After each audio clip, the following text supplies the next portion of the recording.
Thanks for watching. This is the DPA startup video designed to show you how to get your vehicle data link adapter up and running in a quick and painless manner. Although the DPA5 is used in this demonstration, all Dearborn protocol adapters utilize the same procedures demonstrated in this video. It will show you how to install the DPA drivers, software, and utilities, as well as provide a tutorial on how to use the DG Technologies adapter validation tool. By the end of this video, you will be able to verify that your DPA is performing properly.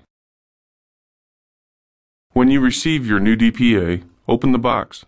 The first item you will see is a quick start guide.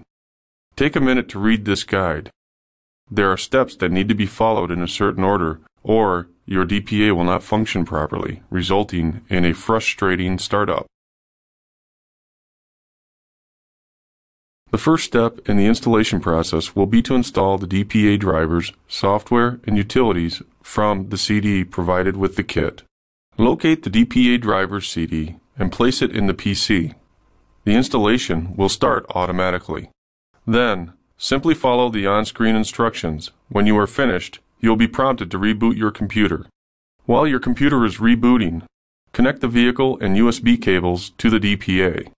Be sure to tighten the thumb screws, as this will help prevent damage to the unit from accidental drop or cable pulls. The rugged aluminum housing and the patented thumb screws on the USB connector provide rugged reliability and differentiate the DPA from other competitive product designs. Now that the cables are connected to the DPA, you can safely connect to a vehicle. In the trucking industry, there are two common connectors, a 6-pin Deutsch connector and a 9-pin Deutsch connector. The 6-pin, shown here, is usually found on older vehicles and only has connection for the J1708 data bus. The 9-pin, shown here, is found on newer vehicles. OEMs went to this connector when they began using the J1939 data bus. The 9-pin connector in most cases contains connections for the J1939 data bus and possibly J1708 as well. As a side note, the J1708 data bus is rapidly becoming discontinued in many OEM models using the 9-pin Deutsch connector. Now that the cable is connected to the vehicle, be sure to turn the ignition switch to the run position. Look at the DPA and ensure that the power LED is illuminated. If the key is not in the run position, the data bus will not be active. Your PC will be able to see the DPA, but the DPA will not be able to see any messages. Now that the vehicle network is active and the DPA is powered up, plug the USB cable into your PC. Listen carefully for the familiar Windows chime when plugging into a USB port. Watch for the Installing Device Drivers window to appear in the lower right corner of your screen as well.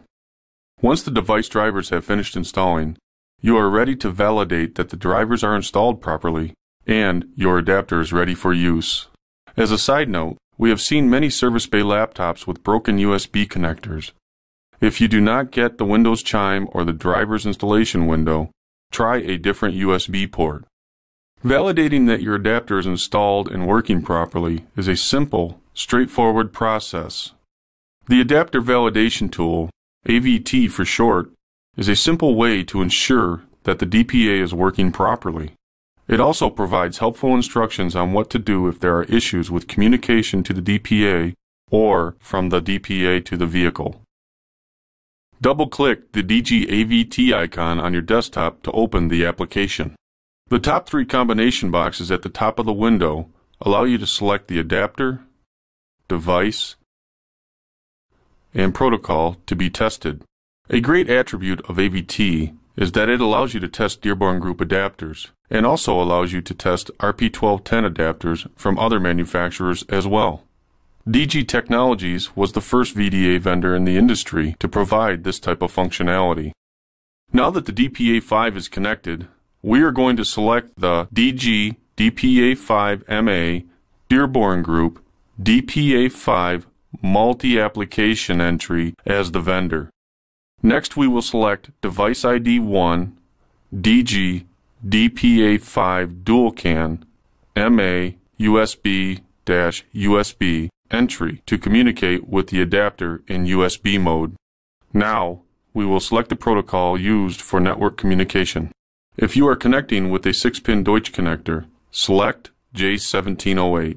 If you are connecting with a 9-pin Deutsch connector, select J1939. Click the Run Test button to test your adapter. The test results and discussion box will display the results of the test. If both the status window and data message window turn green, congratulations, you have successfully connected to the vehicle network. A pop-up window will display information about the successful connection. You are now ready to configure your OEM diagnostic application to work with the DPA-5.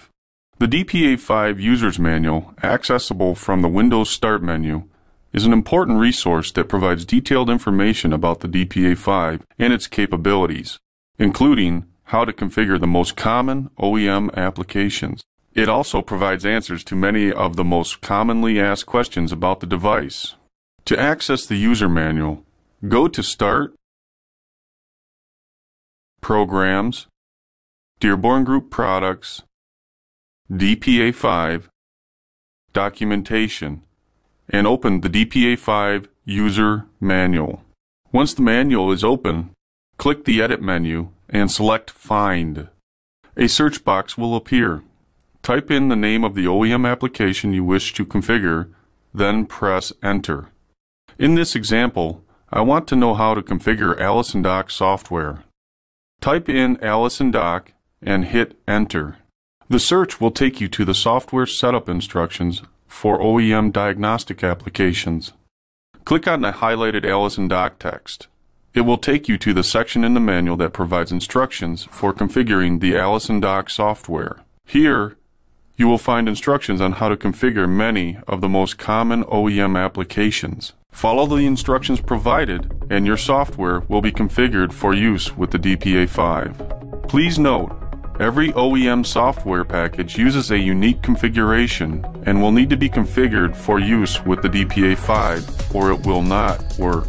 In the event your software application is not listed, please contact the vendor tech support group for that application.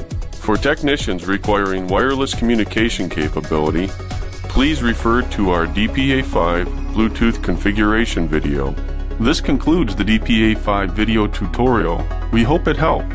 Remember, our ability to get you up and running in a quick and painless manner is our top priority.